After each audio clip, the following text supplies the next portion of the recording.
অন্ধকারকে বিদায় জানিয়ে আলোর উৎসব দীপাবলির সাথে আসে এক বিশেষ উৎসব।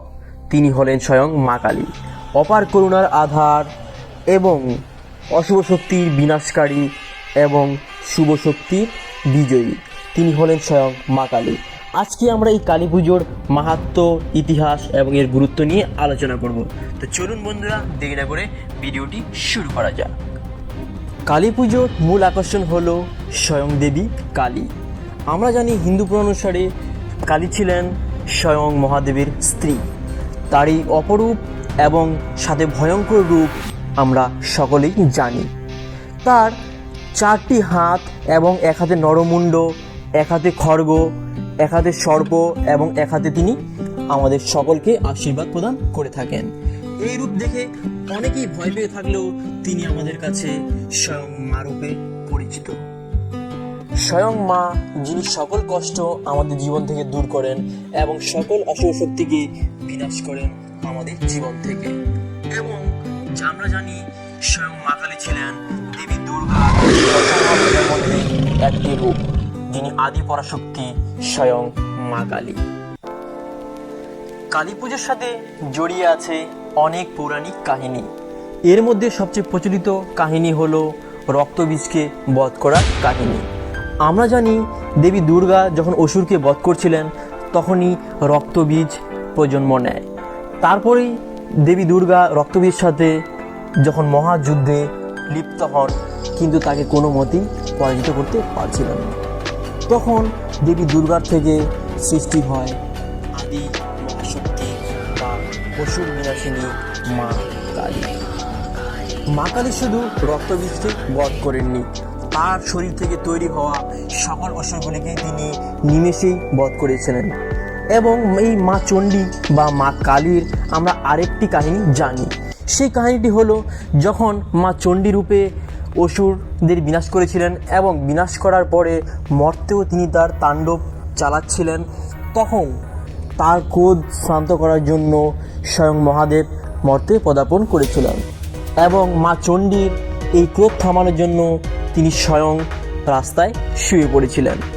যখনই মায়ের চরণ মহাদেবের ওপর পড়ে, তখনই তার ক্রোধ শান্ত হয়ে যায়। এবং ওই সময় যেই রূপ, সেই রূপটি আমরা মা কালী রূপে পূজন করে থাকি সর্বক্ষেত্রে।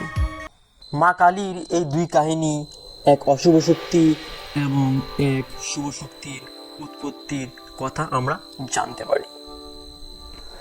বাঙালির জীবনে কালী পুজোর একটি বিশেষ স্থান রয়েছে।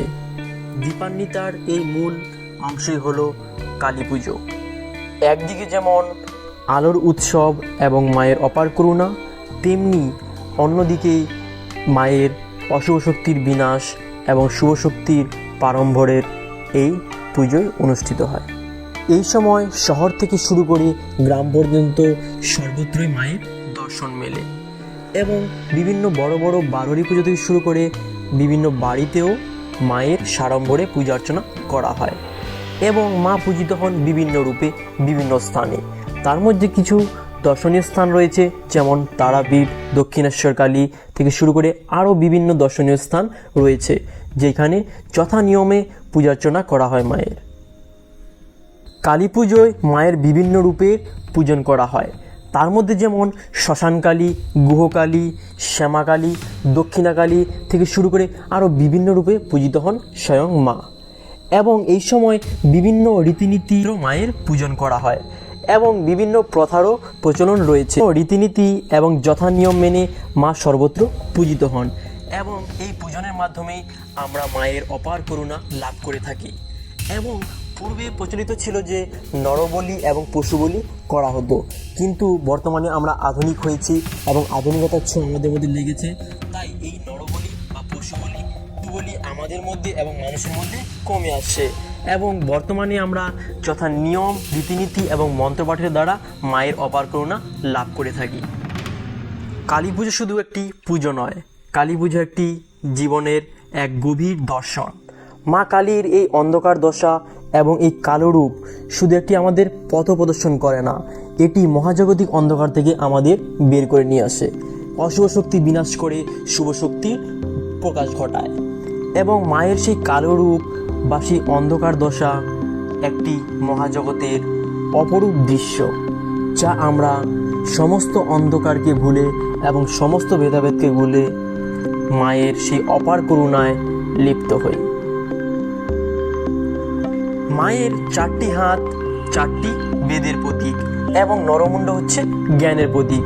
এই কালী পুজো আমাদের শেখায় যে জীবনের সমস্ত অন্ধকার এবং সমস্ত দুর্দশা ভুলে আলোর পথে এগোতে হবে এবং আমাদের মা সমস্ত কষ্ট থেকে দূর করবেন।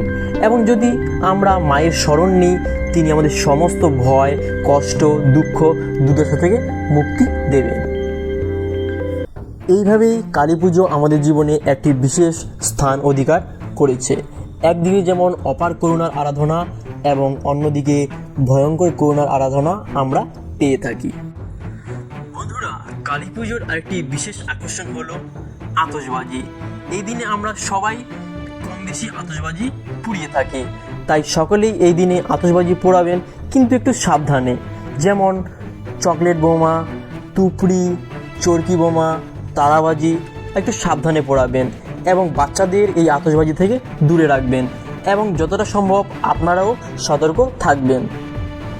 তাছাড়া বর্তমানে বিভিন্ন ইলেকট্রিক লাইট চলে এসছে, তাই এগুলি থেকে আপনারাও সতর্ক থাকবেন এবং বাচ্চাদেরকেও দূরে রাখবেন এবং তাদেরকে সতর্ক করবেন যাতে তারা কোনো ইলেকট্রিক তারে হাত না দেয়। এবং সবাই সুস্থ হবে এবং সফলভাবে এই কালী পুজো উৎসবটি বা দীপাবলি উৎসবটি পালন করুন।